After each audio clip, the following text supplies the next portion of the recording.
Today we're going to continue the series on the church and the state, and in today's discussion we're going to look at what God expects with regards to the enforcement of a nation's laws. We've looked at in the previous teaching about the various laws that God expects governments of the nations to have on their statute books. And so in today's discussion we want to look at what God actually says about the enforcement of those laws. So a passage of scripture that we'll open up with today, around today's discussion, is in Romans chapter 13, verse 1 through to 5, the Apostle Paul writing. And he says, "Let every soul be subject to the governing authorities, for there is no authority except from God, and the authorities that exist are appointed by God. Therefore, whoever resists the authority resists the ordinance of God, and those who resist will bring judgment on themselves. For rulers are not a terror to good works, but to evil. Do you want to be unafraid of the authority? Do what is good, and you will have praise from the same. For he is God's minister to you for good. But if you do evil, be afraid, for he does not bear the sword in vain. For he is God's minister, an avenger, to execute wrath on him who practices evil. Therefore, you must be subject not only because of wrath, but also for conscience sake." And so this passage of scripture is applicable to everybody in a nation. It's not only applicable to the church, although this letter is obviously written to the church, but nevertheless the same principle applies to believers and unbelievers alike with regards to this passage. For the authority is appointed by God. They are God's ministers. So anybody who resists the authority, in fact, is resisting the institution put in place by God himself. And so believers and unbelievers alike who resist the authority are in fact resisting God himself. And so there is a consequence for that. And the consequence is that God allows the authorities to then bring judgment on the individuals who would then resist their authority. For God is a God of peace. He's not a God of disorder, and so he doesn't condone disobedience to a nation's laws. 1 Corinthians 14:33, the Apostle Paul again talks around that particular concept. And so if a nation has a law, for argument's sake, on their statute books that for everybody in the nation must drive on the left-hand side of the road, and then somebody chooses not to do that but chooses to drive on the right-hand side of the road, well, now they are transgressing that nation's laws. And so God expects that nation to then institute their authority and indeed punish the transgressor of those laws. So that's just a simplified example of what this passage of scripture is really referring to. However, when it comes to laws that are enforced by the authorities and sanctioned by God, that does not pertain to religious laws, because we've already dealt with the fact that God does not appoint religions in the earth, neither does he appoint religious leaders in the earth. That is Satan's domain. And so God doesn't get involved with religious laws. So when a person transgresses a religious law, they do not incur God's judgment in any way, because they have not now transgressed against God, because he doesn't acknowledge religious laws. We need to understand the difference between the two. But when we do transgress against a nation's laws, we are in fact transgressing against God himself. But there is a proviso, obviously, which is if a nation promulgates laws that are contrary to the laws of God, well, then the line gets drawn, and God does not expect the church to adhere to those laws. And so when there's a clash between the laws of God and the laws of man, then the church is to go with the laws of God and disobey the laws of man. Acts 5:29 is very plain on that. If you look at the account, the apostles had been instructed by the Jewish leadership not to preach in the name of the Lord Jesus. They had ignored that instruction, that law, and had gone ahead and preached in the name of Jesus. and when they were confronted with it, they were arrested. Their response was, we ought to obey God rather than men. And so God does expect that when a nation does put in place laws that contradict His laws must reign supreme as far as the church is concerned. So as I say, there is a line that gets drawn in that. And another example which helps us to understand the concept, because God, because He's a God of order and not a God of, He doesn't enjoy disorder within society. He expects the citizens of that society to obey the nation's laws, because He doesn't want to see chaos in the nation. But as I say, when the nation promulgates laws that are contrary to His, well, then He expects His believers and even the unbelievers to disobey those laws, because they are, in God's eyes, unjust laws and therefore cannot be enforced. They do not incur, so when the saints disobey those laws, the laws that have now contradicted God's laws, when the saints disobey a nation's laws in those areas, they do not incur the judgment of God. So when an individual transgresses a nation's laws, let's go back to the law of driving on the left-hand side of the road. When they contradict that law and transgress that law, the individual actually does incur the judgment of God. Because why? Because they have now transgressed the authorities that He's put in place. And so what they've done is they've transgressed against God Himself. And so God judges the individual. We'll have a look at the judgment that is pronounced. However, when a nation puts in place laws that contradict God's laws, and the individual then disobeys the nation's laws in favor of God's laws, judgment from God is obviously not pronounced on the individual. And in fact, the blessing of the Lord comes upon the individual, because the individual is now placing God above the nation's laws, which is what God expects of us at all times anyway, if there is the contradiction. And there's two individuals in Scripture that show us this concept, the Egyptian midwives, Sifra and Pua, I think that's how you pronounce their names.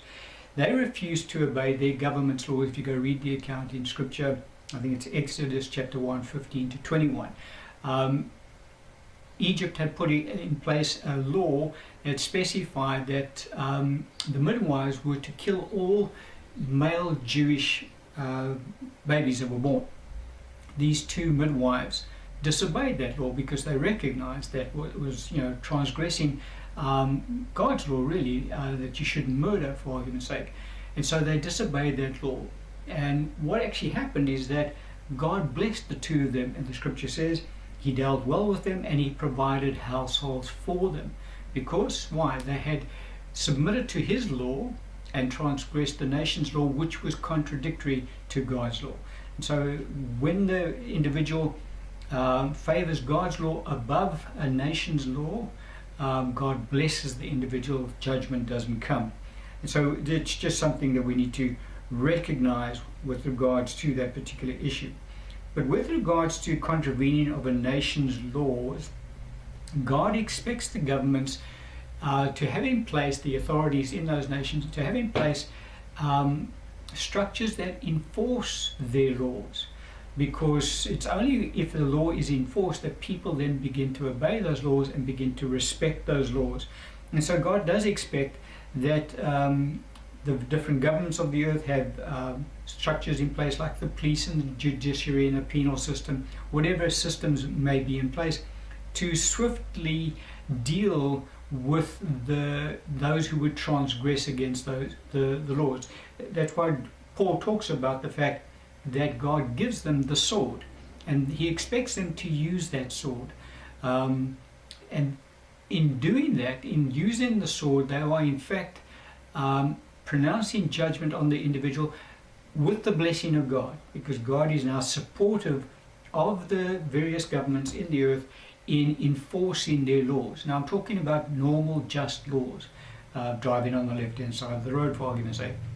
There's a lot more laws these days have been brought into the earth which are in fact against God's laws, and so there's starting to become a situation whereby society is starting to split, because the laws of the nations are in fact forcing God's people to start transgressing the laws of the nations, because they're starting to contradict the laws of God. And so that's what we've seen in the earth. That's why God said that lawlessness will increase in the earth as we get to the close of the age, making it harder for his children really in the earth, because now they're the ones who have become transgressors of laws that a decade ago, 2 decades ago would never have been put forward by the various governments of the earth, but currently are starting to be put forward and being brought into existence. The Apostle Peter teaches around the same concept. In 1 Peter 2:13 and 14, he says, "Therefore submit yourselves to every ordinance of man for the Lord's sake, whether to the king as supreme or to governors, as to those who are sent by him." Why? "For the punishment of evildoers and the praise of those who do good." And so the Apostle Peter and the Apostle Paul, if you look at their Gospels, they are almost identical. Both of them got their Gospels directly from the Lord Jesus. And they both talk around the same concept with regards to the governments of the earth.